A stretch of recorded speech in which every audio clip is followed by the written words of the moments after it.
Yo, what up, you guys? It's your boy the Kryptonian saying here, bringing you a review for One Piece Chapter 67. The cover page for this chapter, apparently Richie and his guys are gonna be cooked, man. And I don't know, maybe it's because I was watching the old Star Wars movies last week, but I was looking at it and it really reminded me of when Luke was being, carried off by these little munchkin, little bear type creatures or whatnot.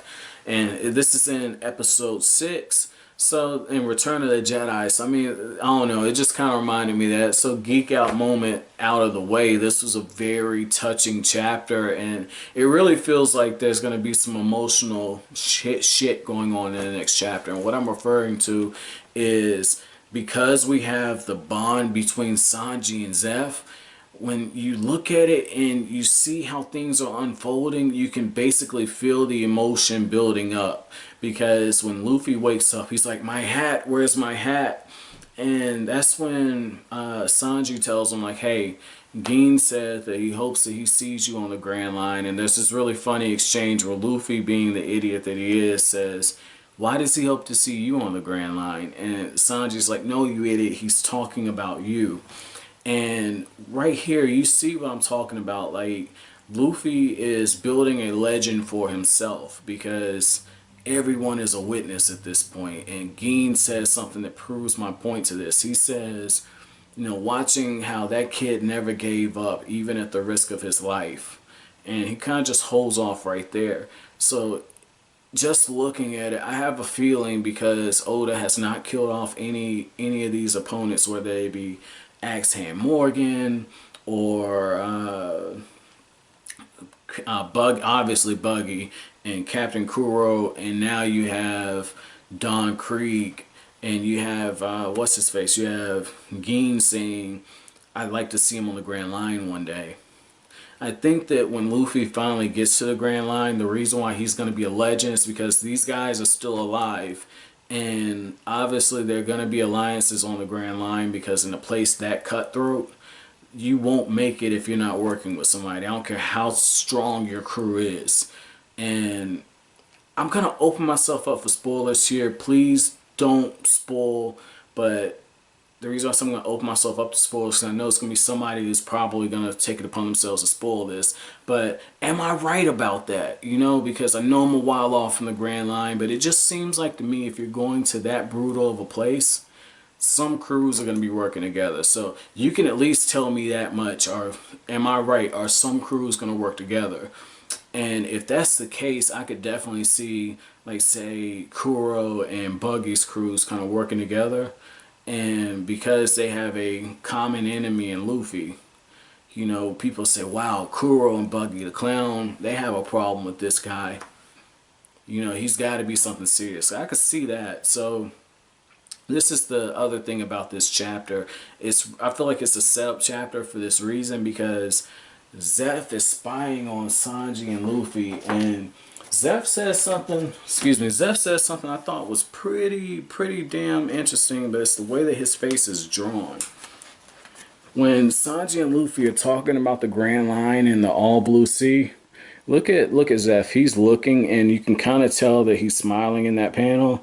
But if you look, like, Luffy and Sanji, for the first time, it really looks like they're bonding and connecting. If you look at it, like, I don't recall Sanji smiling at Luffy in that manner. And that's when you see Zeff, and he's saying he still lights up when he talks about it. The fool. And if you look, like, that's just like the nostalgia. And like I said, like, it really feels like Oda's setting it up for one captain to pass on the mantle to the other.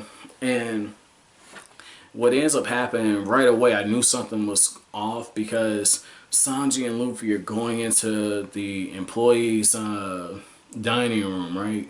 And there's no chairs for them. So I'm like, oh, okay, I see what's about to happen. They're about to kick Sanji off the crew, because Sanji says, "I'll never join your crew until the old man acknowledges me." And that's when two things happen.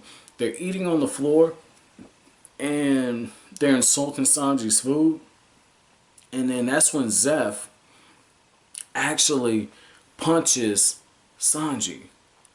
Zeff is known for using his feet, and Zeff even taught Sanji how to use his feet in combat, because Patty and Crane both tell each other like, hey, you know, this kid knows the captain's foot in the kick. You know, we can't take him on unless we have 15 different people, because they're mad Sanji gave, you know, his boat and everything to, well, not his boat, the supply boat to Gin and Don Krieg and his men, and so they could get off.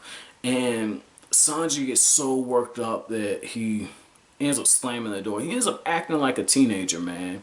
You know, because, you know, like when you're, you know, a teenager, you think the rules don't apply to you, and you get upset because you're so run by your hormones and just the emotions and everything. Science has actually proven that there are actual chemical imbalances in teenagers at this point, because your body's changing so quickly. And so for somebody at Sanji's age, the reason why this is big is, you know, that it's not because there's an imbalance. It's because he's so passionate about his food.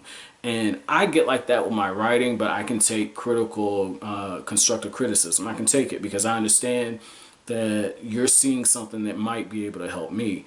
And even if I don't think it can help, I'm willing to take the criticism, because I never know whether or not I might be able to use that advice later on. And this is the thing. When Sanji slams the door, he's sitting outside and he's sulking. And this was what I thought was really, really cool, right? If you'll look, Sanji is sitting outside. He's, you know, got his head on his knees, and he's saying, "I can hear you." And everyone's praising his food. And the reason why they did it is because he's asking him. He's saying, that baby eggplant, will you take him with you? The Grand Line is his dream. So for Zeff to formally ask Luffy, I thought that was pretty cool, man. And like I said, it just really feels like this is a setup chapter for a very emotional farewell. But those are just my thoughts. My chapter question for you guys is, what did you think about that moment when Zeff was spying on Sanji and Luffy? Because I really feel like that's the one moment where Zeff made his mind up that he was going to push Sanji on to Luffy. But again, those are just my thoughts. If you liked anything I had to say, as always, comment, rate, subscribe, and share. I'll greatly appreciate it. But that's it. Thanks for watching Kryptonian Saying. Have an awesome「